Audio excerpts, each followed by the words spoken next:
Kung hey Fat Choy! Bagong taon, may bagong balita ba, Sir Joe? Well, 13 pesos and 17 centavos ang overall electricity rate ngayong buwan for residential customers. Tumaas ng 22 centavos per kilowatt hour. Dahil yan sa higher transmission charges. Pero dapat bantayan ang konsumo dahil nakaaapekto din ito sa pagbaba o pagtaas ng bill. At dahil malapit na ang summer, kailangan ready na tayo.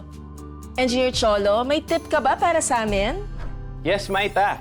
Dahil mas mainit pag summer, usually tumataas sa konsumo natin dahil sa mga cooling appliances.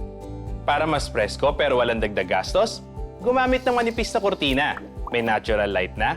Bawas init pa. Buksan din ang bintana o pinto sa magkabilang side ng kwarto para may flow ng hangin.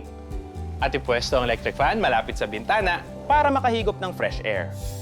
Ngayong Chinese New Year, wag lang umasa sa swerte. Dapat may alam.